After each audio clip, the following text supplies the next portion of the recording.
Welcome everyone to the fourth episode of Decoding Dune, which is the series here on my YouTube channel dedicated to a read through of the Dune Trilogy by Frank Herbert, meaning the first novel Dune, as well as Dune Messiah and Children of Dune, which are the three books that are encompassing the films that are currently being made, also the Sci-Fi Channel miniseries. Over the years, things have been done with both the first book and the trilogy, so that's what we're focusing on the trilogy to stay abreast and current with the current films. And I haven't read these books in 25 years or so, and I only read them through once many years ago when I was a late teenager. So it's been very interesting to get back into it for the first time since then. So this is a weekly series. If you're new here, on Thursdays these episodes usually come out. This is the fourth episode, and it is encompassing the fourth chapter of the first novel in the Dune trilogy, the eponymous Dune. So without further ado, let's dive in. Don't forget to like, subscribe, and hit that bell icon if you like what you hear today. Join as a member, support with super chats, all those things. Let's go. So, as with all the other chapters so far, we start off with a quote from the Child's History of Muad'Dib by the Princess Irulan. And this one's very interesting because we are getting an introduction to some of the people that are very important in Paul Atreides' life. We're told here by the princess that the young Muad'Dib, young Paul, had no playmates of his age on Caladan because the dangers were too great. He's a royal son, heir to the house. There's too many ways that he could be assassinated or caught up in some plot or kidnapped, so on and so forth. So, too dangerous for him to ever have friends of his own age from, the real people of the world. He had to be kept under lock and key. That being said, it said he did have, and it was the way they're described, it literally says he did have wonderful companion teachers. So the bond that he had with these men and was very great because for him, these were people that worked for his father, but also kind of like they were all mentors and father figures of different types to him. So he had Gurney Halleck. It said here, Gurney is described as a troubadour warrior. And it said, you will sing some of Gurney's songs as you read along in this book, which I thought was really cool because that means some of the poems we're getting. I think we already got one in the last chapter, if I'm not mistaken. We're going to get some of the poems, which is, I was commenting on this because it felt very Tolkien-esque, because Tolkien, of course, had many poems in his books. There was also Thufir Hawat, who is the Mentat Master of Assassins. And it says here, Thufir struck fear even into the heart of the Padishah Emperor. That's very interesting. Makes me want to read up more on Hawat and why he's feared by the Emperor. Also, Duncan Idaho, the Sword Master of the Ginaz. By the way, who are the Ginaz? I don't know. I don't know enough about the world or worlds of Dune. And Dr. Wellington Yue, a name black in treachery, but bright in knowledge, as he is described in this opening segment. And along with that is the Lady Jessica, who guided her son in the Bene Gesserit ways, and of course the Duke Leto, says whose qualities as a father have been long overlooked. I've really appreciated. I really liked William Hurt's portrayal of Duke Leto in the sci-fi series that happened 20 years ago in the early 2000s. But I thought Oscar Isaac did a very good job as well. They both, did very good jobs of portraying a somber, man who was also very brilliant, who knew what he was walking into and knew he had to do it no matter what. Like the burden of duty in that regards is pretty amazing to be um, in those shoes and being willing to do what you have to do without shirking your duty or being afraid of it. I feel like the universe of Dune is when men were men. It wasn't this. I'm offended because somebody didn't use the right pronouns. I'm totally making fun of people for that, by the way. So we start off the chapter with Thufir Hawat slipping into the trading room of Castle Caladan, and feeling old and tired. Apparently, he has served 3 generations of the family. And he is a little upset when he enters the room because Paul apparently has ignored his lessons to never sit with his back to the door. Uh, he clears his throat a couple of times, and Paul's like, I know, I'm doing the thing you told me not to do. I like this part because it's all about him kind of looking down disapprovingly at Paul, and Paul's like, look, man, I heard you coming down the hall. I would have known, I heard you open the door, etc. And how it's like, hey, man, my footsteps could be imitated. And Paul's like, I'd know it was, I'd know it wasn't you.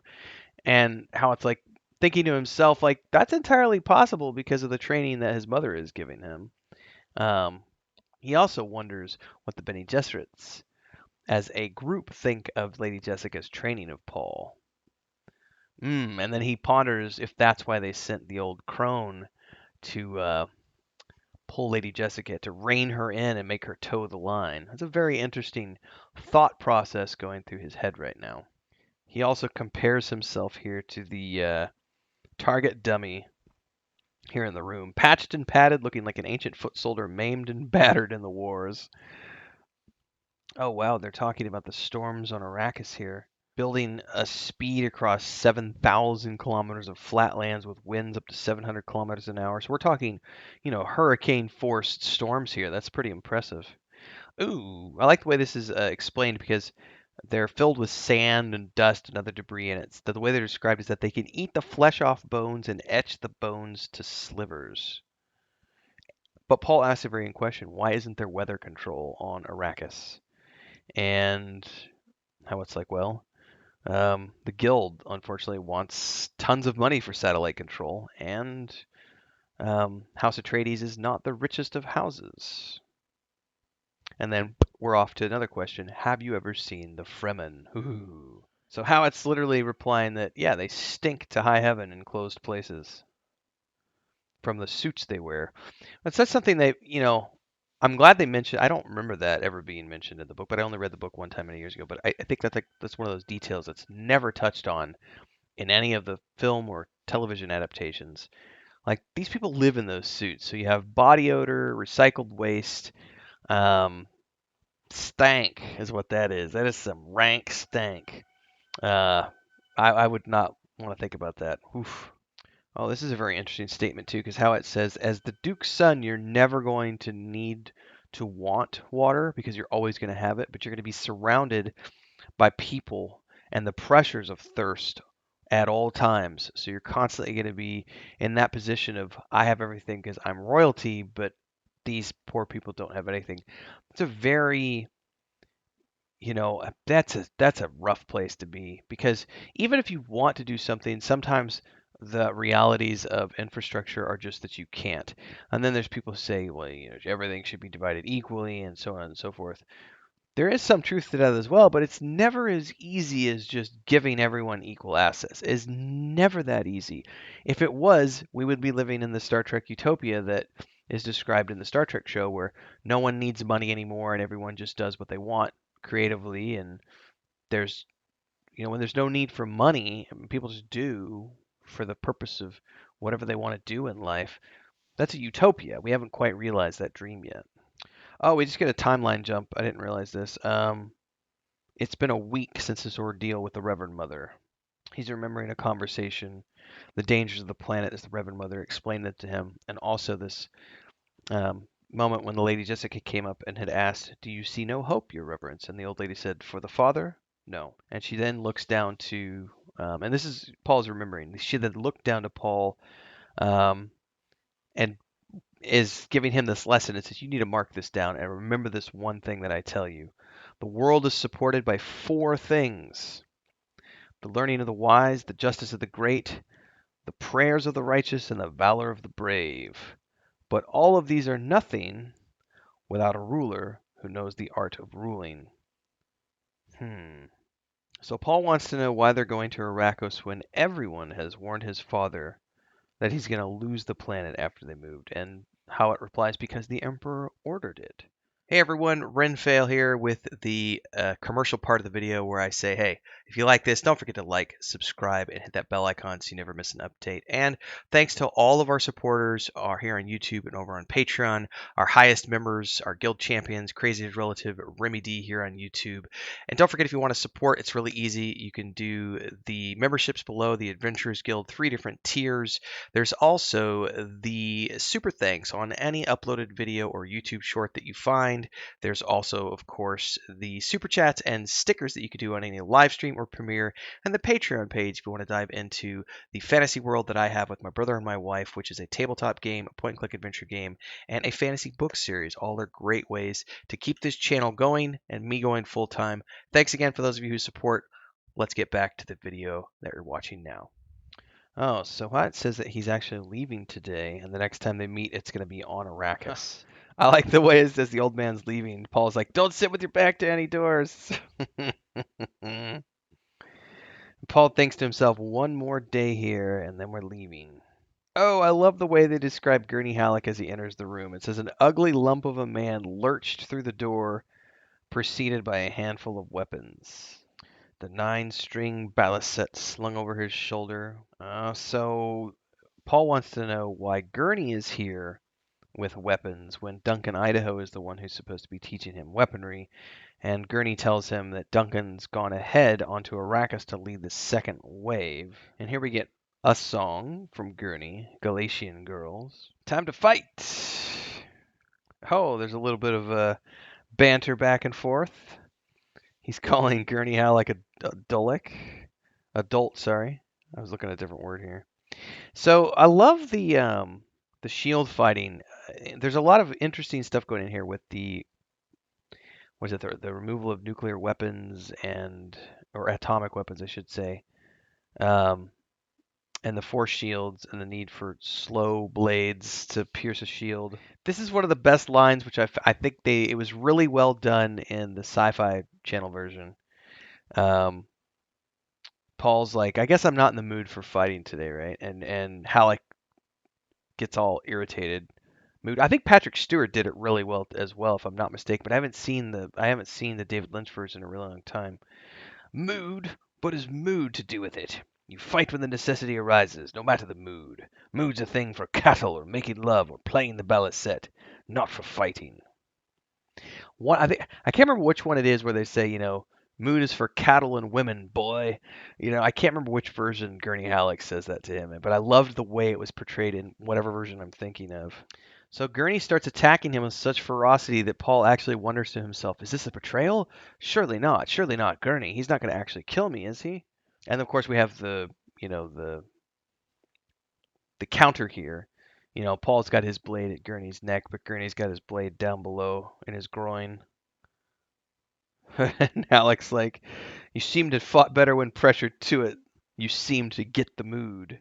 Halleck is like, there's no longer time for play. Tomorrow we go to Arrakis. Arrakis is real. The Harkonnens are real. Ooh, and Paul recalls his younger sister.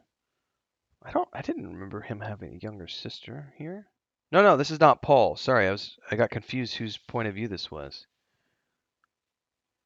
Gurney Halleck's younger sister died in a pleasure house for Harkonnen troops. Oof, and he's like, he couldn't remember anymore if she had loved pansies, or was it daisies? It bothered him that he couldn't remember. That was a long time ago, though, yeah, so it's expected. He began to wonder about Paul, and then murmurs to himself, if wishes were fishes, we'd all cast nets. It's a very interesting turn of phrase. But that is the end of the chapter, so we're going to be getting on to the next one next week. So,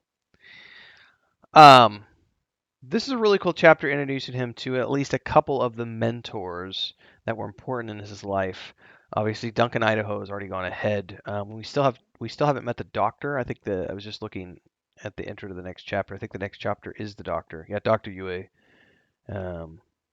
is at the beginning of the next chapter. So this is all about the last day. Everybody's starting to leave to go off to Arrakis, and Paul's left with his thoughts and the training and just the last vestiges of their life on Caladan. So it's a really good setup for what's to come, especially this section of this chapter when we get another, discussion about how there's no hope for his father, and everyone has warned him that he's facing likely death at the hands of the Emperor and the Harkonnens, but he's got to do it anyway. The burden of duty. It's a heavy indeed for those of you out there in the world who understand what that means.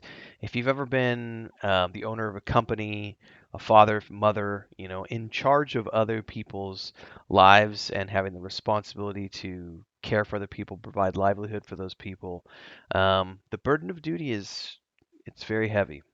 It's not easy, and sometimes you make decisions that not everyone agrees with, but you're doing it for the good of everyone, or the good of the whole, at least.